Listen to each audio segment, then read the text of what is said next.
तो यहाँ पे जो हमारे पास पहले स्लाइड्स है, आप सब ने स्लाइड्स वगैरह खोली नहीं है कि नहीं, मैं स्क्रीन शेयर कर लूँ? सर स्क्रीन शेयर कर ले, वो सही होगा फिर। ये जो है चले ठीक है, मैं स्क्रीन भी शेयर कर लेता हूँ आप लोगों के साथ।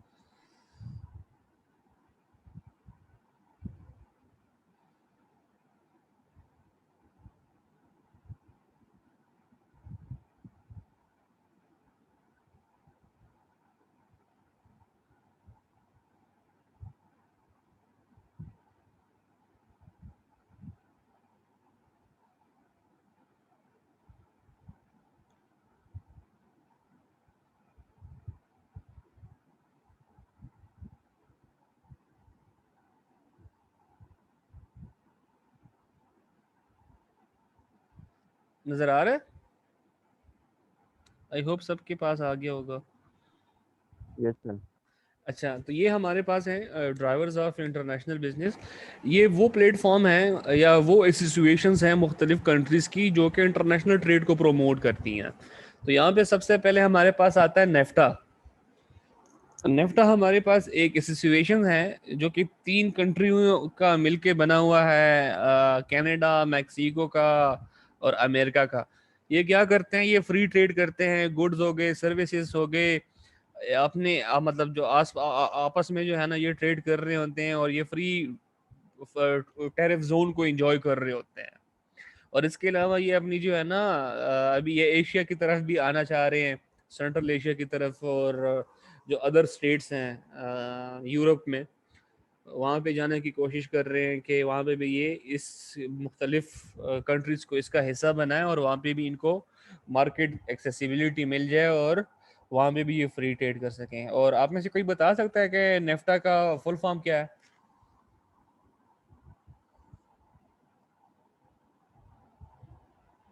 हेलो। नहीं सर, कोई आइडिया नहीं है। अच्छा, ये इसका फुल फॉर्म है north American free trade agreement. इसका फुल फॉर्म ये है। और इसके अलावा हमारे पास एक दूसरा एक है, यहाँ पे जो बुलेट है हमारे पास, the most recent changes of gate.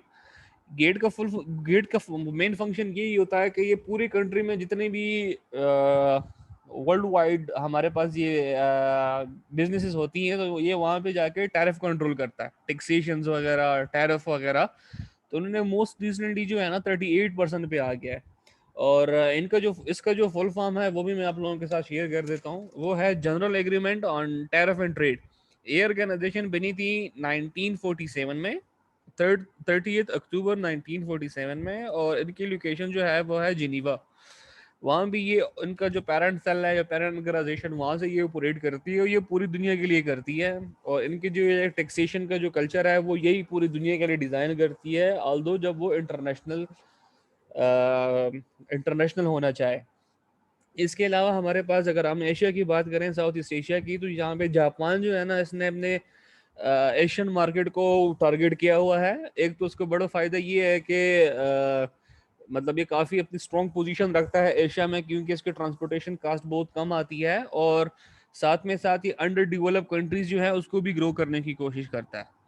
और चौथी नंबर पे जहाँ पे जो हमारे पास पॉइंट है कि हमें एक वास्ट पोटेंशियल मिली है कि रशिया भी जो है ना अपनी जो मार्केट इकोनॉमिक्स हैं या मार्केट ग्रोथ जो है वो भी एशिया में और एज वेल एज यूरोप की तरफ भी जाने की कोशिश कर रहा है कि उसको बढ़ा दे।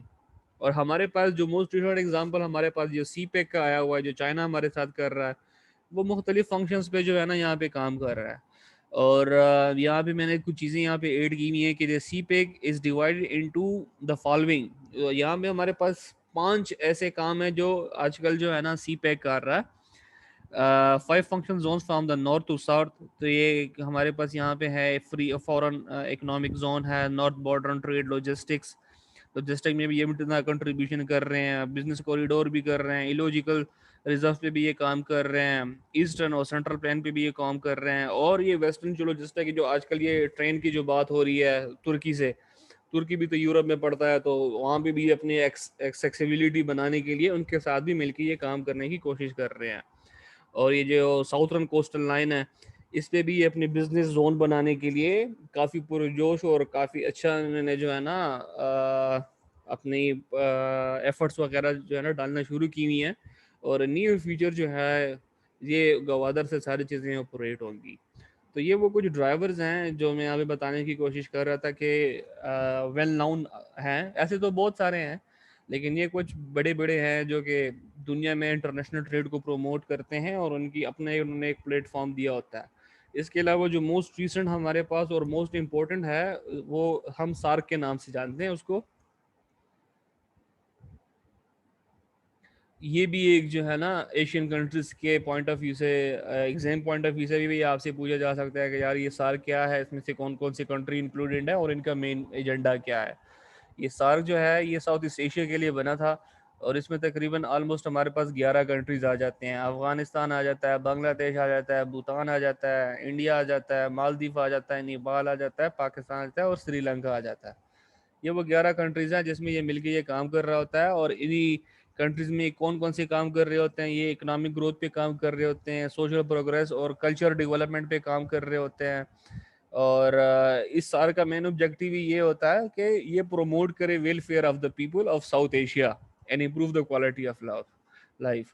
तो इनका ये मेन एजेंडा यही होता है। और ये कब बनी थी? ये 1985 में बनी थी, और इसका बनाने वाला ये बांग्लादेश का था, ये अबुल अहसन के नाम से। और इनका जो मोस्ट रिसेंट जो प्रेसिडेंट है वो एल्सा रवान वेरकून का नाम से है। ये श्रीलंकन है जो आजकल इसकी प्रेसिडेंशियली यही इसको रिप्रेजेंट कर रहा है। ठीक है जी। और यहाँ पे हमारे पास एक और बात आ जाती है कि रीज़न क्या है कि लोग इंटरनेशनलाइजेशन की तरफ जाते हैं। एक तो ये कि वो कहते हैं कि यार हम ज़्यादा से ज़्यादा पैसा कमाएं, तो वो दूसरे कंट्रीज में जाने की कोशिश कर लेते हैं। पहला नंबर बुलेट हमारे पास ये आ जाता है। और दूसरा यहाँ पे हमारे पास ये है कि यार जब एक कंपनी होती है उसको अपना डोमेस्टिक मार्केट छोटा लगने लगता है, तो वो कहता है यार कि मैंने अपने काम को बढ़ाना है तो मैं दूसरी कंट्री में चले जाता हूँ। जैसे कि जापान ने पाकिस्तान में भी ये यहाँ पे ऑटोमोबाइल्स वगैरह लाइसेंसिंग वगैरह की भी है, टोयोटा वगैरह के नाम से। आगे पीछे बहुत सारी कंपनी है, जैसे कि चाइना ने चंगन के नाम से पाकिस्तान में लेके आ गए अपना प्रोडक्ट। इस तरह बहुत से इंडस्ट्री हैं जिसमें मुख्तलिफ कंट्रीज जो है वो इन्वॉल्वमेंट शो करती हैं उनकी कंपनीज। वीवो जैसे कि चाइना की है, और इसके अलावा टेलीनॉर का देख लें तो इसका पेरेंट सेल किसी और कंट्री में है, डेनमार्क साइड पे। तो ये कुछ रीजंस होती हैं कि वो यहाँ पे लाने की कोशिश करते हैं। इसके अलावा हमारे पास एक और रीज़न ये भी है कि वहाँ पे जो है ना उनको ट्रांसपोर्टेशन कास्ट कम पड़े, तो वो कहते हैं कि यार हम वहीं पे शुरू कर देते हैं। जैसे कि अगर मैंने एक डॉक्यूमेंट्री देखी थी 1906 में, हमारे पास रूह अफ़ज़ा बना था। ये जब हाँ इंट्रोड्यूस जब जब जब जब ये सब कॉन्टिनेंट था, पाकिस्तान और इंडिया मतलब सब कॉन्टिनेंट थे बड़े सगीर में। तो उनकी बड़ी बात ये थी कि जब पार्टीशन हुआ 1947 में, तो उनकी फैमिली कुछ पाकिस्तान आ गई और कुछ वहाँ पे चली गई। और उन्होंने क्या किया कि जो पाकिस्तानी थे उनको लगने लगा, फैमिली तो उनकी इंडिया में थी, तो उन्होंने कहा कि यार ये तो ऐसा हमारे पास प्रोडक्ट है कि वो दोनों कंट्रीज में फेमस हो सकता है, और फेमस है भी, क्योंकि ये तो बरसगीर का प्रोडक्ट होगा, मतलब ये दोनों स्टेट का प्रोडक्ट है। तो उन्होंने क्या किया कि वहाँ पे जो उनके जानने वाले थे, रिलेटिव्स थे, उन्होंने कहा कि क्या हम ट्रांसपोर्टेशन कास्ट बढ़ाएंगे, तो उन्होंने वहाँ पे प्रोडक्शन शुरू कर दी। और इंडिया और पाकिस्तान के दरमियान जब ट्रांजैक्शन होती है इस तरह ये सॉफ्ट प्रोडक्ट्स की, तो ये पहले दुबई जाती है, फिर उसके बाद इंडिया जाती है, तो ये कास्ट काफ़ी बढ़ जाती। तो उन्होंने क्या किया कि फैमिली का रीयूनियन किया, जो कि रूह अफ़ज़ा के बानी थे। तो उन्होंने क्या किया कि एक इंडिया में प्लांट लगा दिया और एक पाकिस्तान में लगा दिया। तो वो आराम से जो है ना अपने ट्रांसपोर्टेशन कास्ट कम करवा के, और वहाँ से क्या कर रहे हैं कि दोनों मार्केट को वो एंजॉय कर रहे हैं। इसके अलावा एक हमारे पास एक और बड़ा इंपॉर्टेंट पॉइंट है कि लोग जो है ना चीप लेबर की तलाश में भी जाते हैं। जैसे कि अभी फेमस जो यूरोपियन ब्रांड्स हैं हमारे पास, वो जाके चाइना में असम्बलिंग करते हैं, क्योंकि वहाँ पे लेबर उनको सस्ता मिल रहा है, टेक्नोलॉजी उनको बड़े आसानी के साथ मिल जाती है। और इस तरह लोग जो है ना मेक्सिको की तरफ भी लोग रुझान करते हैं, क्योंकि पेप्सी का जो एक बहुत बड़ा प्लांट है वो मेक्सिको की तरफ शिफ्ट होने वाला था, और गालिबन शिफ्ट हो भी गया है। उसकी उनके भी एक रीज़न यही थी कि वहाँ पे उनको लेबर बड़ा सस्ता मिल रहा था। तो ये कुछ सीधा सीधा बातें हैं, बड़ी बड़ी बातें हैं कि क्या वजूहात बनती हैं कि लोग इंटरनेशनलाइजेशन की तरफ जाते हैं। और इसके अलावा रिसोर्सेज की तरफ भी जाते हैं। लेबर मार्केट हमने ऑलरेडी डिस्कस कर दिया।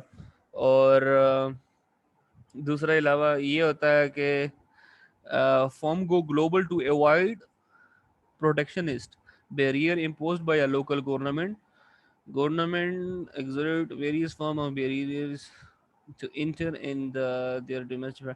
ठीक, यहाँ में हमारे पास एक बात ये भी आ जाती है कि जब लोकल गवर्नमेंट की तरफ से कोई मुश्किलात वगैरह आती है और उनके पास अगर ऑप्शन दूसरे कंट्री में होता है, वहाँ पे सक्सेस चांसेस उनको ज़्यादा नज़र आ रहे होते हैं, तो इनकी ये भी तरजीह होती है कि वहाँ पे चले जाएं। जैसे कि अभी पाकिस्तान में जो है ना, अगर कोई भी कंपनी है, अगर यहाँ पे अभी जुम्मा से लेके फ्राइडे तक, जुम्मे से लेके सैटरडे तक आप कोई प्रोडक्ट लॉन्च नहीं अपनी सर्विसेज नहीं दे सकते कस्टमर्स को, तो फिर ऐसा सीन ऐसा होता है कि दूसरे कंट्री में ये आप के साथ ये रिलैक्सेशन होती है कि वहाँ पे ये पाबंदी नहीं होती, क्योंकि आपके ऊपर यहाँ पे लोकल पॉलिसीज को फॉलो करना होता है, लोकल चीज़ों को आप फेस कर रहे होते हो, लोकल ऑब्स्टिकल्स कर रहे होते हैं। लेकिन जब वो इंटरनेशनल आता है तो आप यहाँ पे जो आप सेल नहीं कर पाते, तो वो आप उसी सेल को दूसरे कंट्रीज में जाके वो बढ़ा देते हो, वहां से आप एक्सेल कर लेते हो। हमारे पास नेबर बॉय जो अफगानिस्तान कंट्री है, वहाँ पे इस तरह कोई मसला नहीं है कि मतलब आप कहो कि आपके 6 बजे आपकी शॉप्स वगैरह या बिजनेसेस वगैरह क्लोज होंगी और आप आगे सर्विसेज नहीं दोगे। तो इसके इस तरह के सिनेरियो में ये लोग तब भी इंटरनेशनलाइजेशन की तरफ जाते हैं कि जब उनको कोई रुकावटें वगैरह महसूस फेस करने लगे या कोई मसला आने लगे, तो वो दूसरी कंट्रीज में जाके जो उनका मार्जिन होता है नुकसान का, वो वहाँ से ओवरकम करने की कोशिश कर लेते हैं। और दूसरा, अगर आप अपने कंपटीशन में भी अगर आप चाहते हो कि आप अच्छी कंपटीशन में आ जाओ और या अपनी पोजीशन जो है वो मार्केट में स्टेबल कर दो, और अपना प्रोफेशनल इमेज या गुड विल दिखाने के लिए भी लोग ऐसा करते हैं कि वो अपनी कंपनी को इंटरनेशनल कर लेते हैं, just because of only one reason, ताकि लोगों के पास, जो हमारे कस्टमर्स हैं या जो ऑडियंस हैं, उनके पास अगर हमारा इमेज जाता है तो उनको ये पता लगे कि हमारी जो कंपनी है वो सुपर सक्सेसफुल है और हम वर्ल्ड वाइड काम कर रहे हैं, इंटरनेशनल भी हैं और मल्टीनेशनल भी हैं। तो ये भी एक गुड इमेज जाता है, और ये भी एक रीज़न बनती है कि लोग इंटरनेशनलाइजेशन की तरफ जाते हैं। और इसके अलावा हमारे पास ये आज की प्रेजेंटेशन की लास्ट स्लाइड है कि हमारे पास डिफरेंसेस क्या हैं इंटरनेशनल वर्सेस डोमेस्टिक बिजनेसेस ना। तो यहाँ पे मुझे आप लोगों की कंट्रीब्यूशन चाहिए होगी, बताएं ये क्या क्या हो सकती हैं। ये नहीं पढ़ना, ब्रेनस्टॉर्मिंग करनी है। रीज़न ऑलरेडी आपके पास आ गया है, वो आप लोगों ने वो समझ में आ भी गया होगा कि क्या क्या रीज़न है। तो यहाँ पे आप बता सकते हैं कि डिफरेंसेस क्या क्या होती हैं इंटरनेशनल और डोमेस्टिक में। तो बताएं इमरान साहब।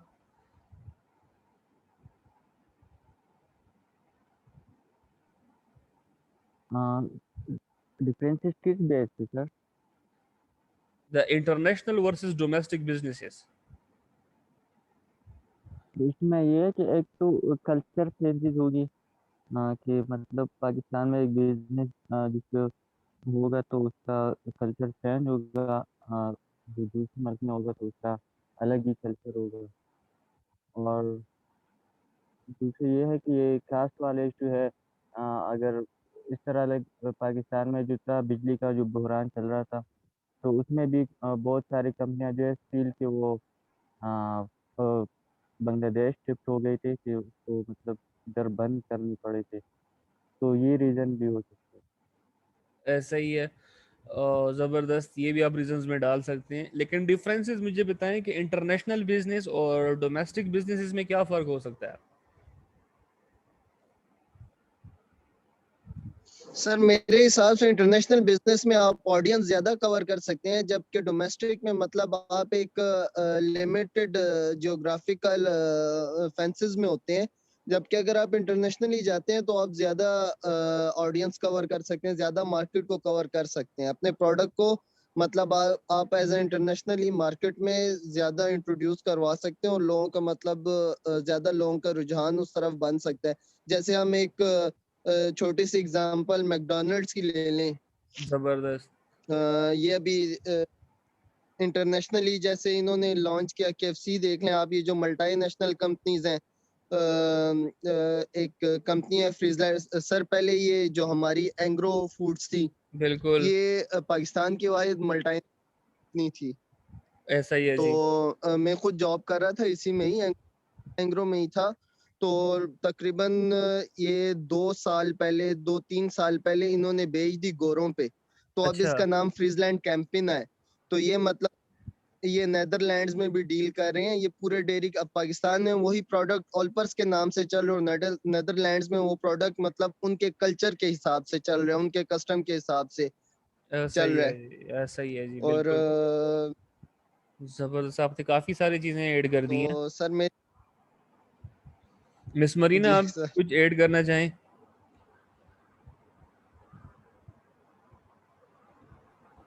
सर इंटरनेशनल बिजनेसेस में बहुत सारे माइंड्स इन्वॉल्व होते हैं क्योंकि वो इंटरनेशनल लेवल पे डील कर रहे थे। तो जैसे इन्होंने बोला कि कल्चर का फैक्टर भी काउंट किया जाता है। इसके अलावा ये कि उनकी अप्रोचेस ज्यादा डायनामिक होती हैं। लोकल बिजनेस में तो एक ही माइंडसेट के साथ डील करना होता है, तो इतनी उनको स्ट्रैटेजीज नहीं बनानी पड़ती।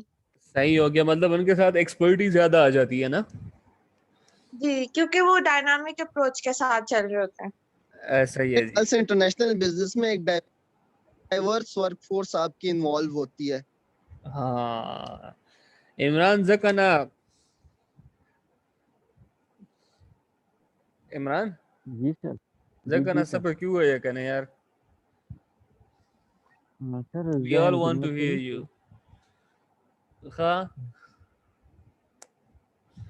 चलें यहाँ से शुरू कर लेते हैं, बेसिक से शुरू कर लेते हैं। आप सबने जो भी बताया वो बिल्कुल वैलिड है और बिल्कुल सही भी है।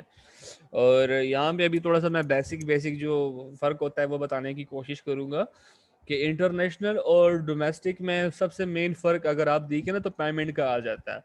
अगर आप इंटरनेशनल जाते हैं तो फिर आप फॉरेन कंट्री जो जो फॉरेन करेंसी है उसमें डील करते हैं, और डोमेस्टिक की जब हम बात करते हैं तो वहाँ पे लोकल करेंसी चलती है।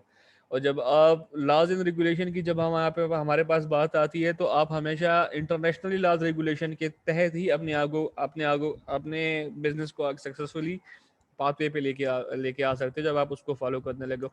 जैसे कि अभी आपने एंग्रो का एग्जांपल दिया कि यहाँ पे ओलपर के नाम से और वहाँ पे जो है ना उनके कस्टम्स के नाम से उनको सारी चीज़ें नॉर्म्स वैल्यूज देख के और वहाँ पे उन्होंने अपनी सारी स्ट्रेटजीज वगैरह जो है ना प्लान की होंगी। यहाँ पे ये भी फ़र्क आ जाता है। और जब यहाँ पे आप डोमेस्टिक की बात करते हो तो वहाँ पे तो आप नेशनल रूल रेगुलेशन की बात करते हो, और कस्टम एंड ट्रेडिशन के भी आपने बात की और आपने डिटेल भी बताया कि लोकली आपके पास इतनी हार्ड एंड फास्ट पॉलिसीज़ वगैरह या कोई ख़ास चेंजेस करनी नहीं पड़ती, लेकिन जब आप इंटरनेशनली जाते हो तो आपने इन चीज़ों का ख्याल करना कुछ ज़्यादा ही होता है। यहाँ पे एक एग्जाम्पल थी, इटली एक ऐसी कंट्री है जहाँ पे ग्रीन कलर जो है ना, जो लोग डाइवर्स क्या कहते हैं कि डाइवोर्स हुए होते हैं ना, वो ग्रीन कलर जो है उनका टैग लाइन, जिससे कि हर एक कलर की अपनी एक मीनिंग होती है। यहाँ पे पाकिस्तान में रेड कलर का मतलब है हम ये अफेक्शन के नाम से जानते हैं या लव वगैरह या एफिलिएशन के तरफ से हम रेड कलर को पहचाना जाता है। लेकिन जब आप किसी और कंट्री में जाते हैं तो वहाँ पे उसकी मीनिंग अलग हो जाती है। तो ये क्या कर रहे थे मैकडोनल्ड वाले, उन्होंने जो है ना ग्रीन कैप पहने हुए थे और वो लोगों को फूड सर्व कर रहे थे, और इनका सेल जो है वो डे बाय डे कम हो रहा था। जब उन्होंने उस कंट्री का नॉर्म्स कल्चर्स वगैरह स्टडी किया तो उनको पता लगा कि यार यहाँ पे ग्रीन कलर का मतलब ये है, जो डाइवर्स ही लोग होते हैं ना जिनका डाइवोर्स हो चुका होता है, तो ये उस चीज का सिंबल दे रहा है। तो जब उन्होंने होमवर्क किया तो उनको तब पता लगा कि यार हमने ये ग्रीन कलर हटा ही देना है अपने सर्विसेज से। मतलब अगर हमने उनकी जो कैप थी या उनके जो टी शर्ट वगैरह थी तो वो उन्होंने फिर रिप्लेस की। ये एक बारीकी से उनका होमवर्क था, बड़ा क्लोज उन्होंने स्टडी किया, तो फिर तब जाके वो मार्केट में अपनी प्रेजेंस शो कर सके और अपने काम को आगे बढ़ा सके। तो ये सारी चीज़ें बहुत मैटर करती हैं जब भी आप दूसरे कंट्री में जाओ और उनके कस्टम्स नॉर्म्स वगैरह आप जो है ना सीख रहे हो। इस तरह आपके ब्रांड नेम भी बड़ा इम्पैक्ट रखती हैं। जैसे कि यहाँ पे कुछ ऐसे ब्रांड्स होंगे जिनका नाम यहाँ पे मीनिंग तो अलग होगी, लेकिन वहाँ पे जाएंगे तो उसकी मीनिंग अलग बनती होगी, तो फिर लोग लेना नहीं चाहेंगे। तो इस किस्म की जो है ना आपने बड़ी इन डेप्थ स्टडी करनी होती है जब आप इंटरनेशनली जाते हो। फिर हमारे पास लीगल एंड इकोनॉमिक सिस्टम आ जाता है। यहाँ पे भी हमारे पास ये डिफरेंसेस हैं कि how to face different legal economic and tax rate system. जब आप इंटरनेशनली जाते हो तो वहाँ पे आपकी जो टैक्सेशन वगैरह का कल्चर होता है वो अपनी गेट से करना होता है। जो लास्ट टाइम हमने बताया कि ड्राइवर्स में कि गेट एक इदारा है जहाँ पे वो इंटरनेशनली ट्रेड वगैरह आपको बताते होते हैं कि आपने कौन से हिसाब से काम करवाना है। और जब आप डोमेस्टिक बिजनेस की बात करते हो तो यहाँ पे तो आप नेशनली जो टैक्सेशन वगैरह जो कल्चर होता है उसको अडॉप्ट करना होता है। और last but not the least, यहाँ पे जो हमारे पास है अप्रोच, उनके अप्रोच कैसा होता है और डोमेस्टिक अप्रोच क्या होता है, ये देख लेते हैं।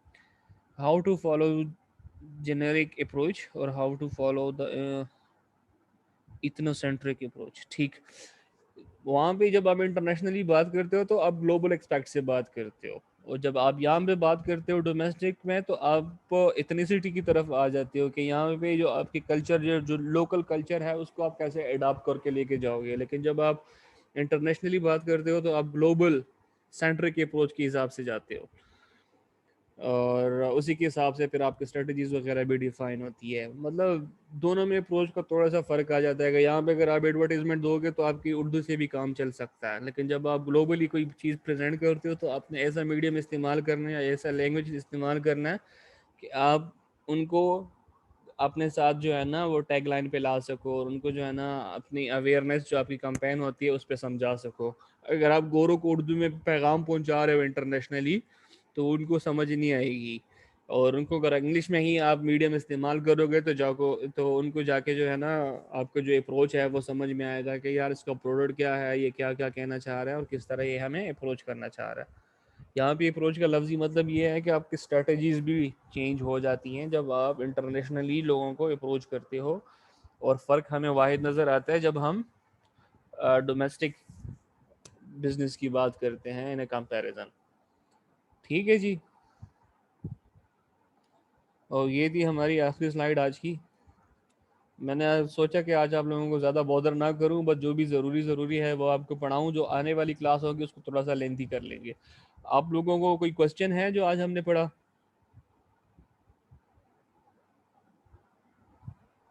Thank you sir. Sir ji जी। सर ये जो ड्राइवर है कंपनी जो दूसरे मुल्क में जाना है तो वो इसके साथ डील करेगा, फिर ये उस गवर्नमेंट के साथ ये जो है ड्राइवर जो है डील करेगा। अभी जैसे कि फॉर एग्जांपल अगर पाकिस्तान नेफ्टा का हिस्सा बन जाता है, ये जो north America free trade agreement है इसका बन जाता है, तो इसको इन कंट्रीज में जो भी होंगी ना, अभी तो फिलहाल 3 है, और अभी अगर ये कुछ और भी कर लेते हैं तो उनको ये भी फायदा हो जाएगा कि ये फ्री ट्रेड में चले जाएंगे।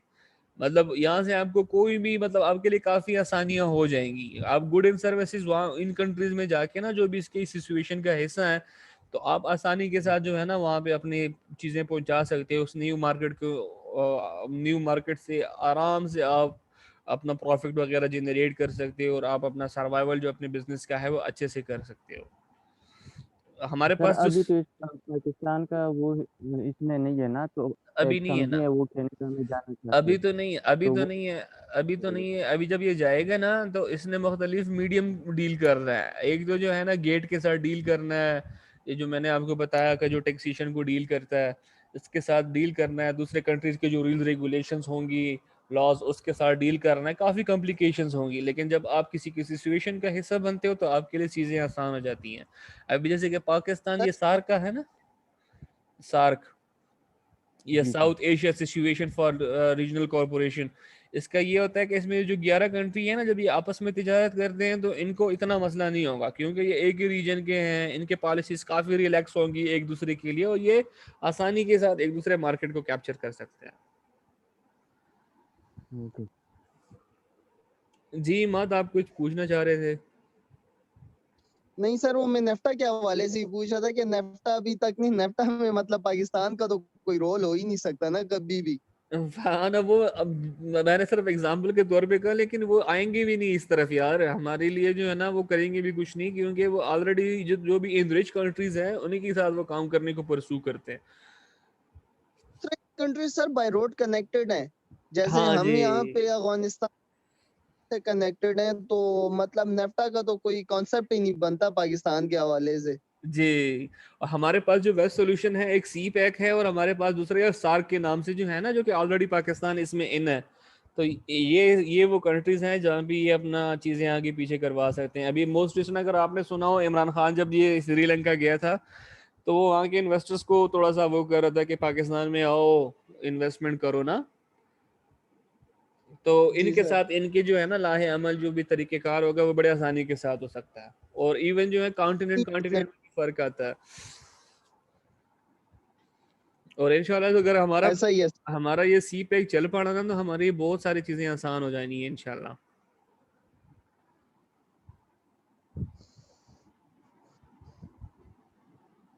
मिस मरीना आपका है कोई क्वेश्चन? नहीं सर, क्लियर है। जी इमाद सर वैसे आज बहुत कम नहीं थी। यार, वो मैंने सोचा कि आज संडे भी है तो आप लोग भी आराम से टाइम गुजारो और सुकून से रहो, क्योंकि कल तक तो आप लोगों की ऑफिस ड्यूटी वगैरह होती हैं। तो मैंने कहा चलो आप लोगों को आज तंग नहीं करता ज्यादा। कहते हो तो चैप्टर 3 भी पढ़ लेते हमारा हैं। एक और क्लास भी है। नहीं, हमारा एक और क्लास भी है 2 बजे से 5 तक, तो वो भी ले लेना। हाँ, नहीं जी सर। मैं कहता हूँ तो कहता हूँ कि एक और चैप्टर भी पढ़ लेते हैं, मसला नहीं है।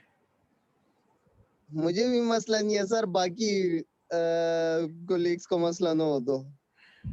बस बताएं फिर। सर ये बाकी काफी मेट्स अगर भी करते हैं तो मिस मरीना मतलब स्टार्ट तो वैसे भी कर सर मैं तो ऑफ करने लगी हूँ क्योंकि कारखाना सिर्फ संडे को खुला होता है और ढेर सारे काम करने हैं, तो मैं 2 बजे से पहले पहले काम करके वापस आऊंगी। चले ठीक है, कोई नहीं, आज के लिए इतना ही काफ़ी है। और इंशाल्लाह फिर इसको जो है ना नेक्स्ट क्लास को थोड़ा सा मैं कोशिश करूंगा कि हम अपने लेक्चर को 1 घंटा प्लस लेके जाएं।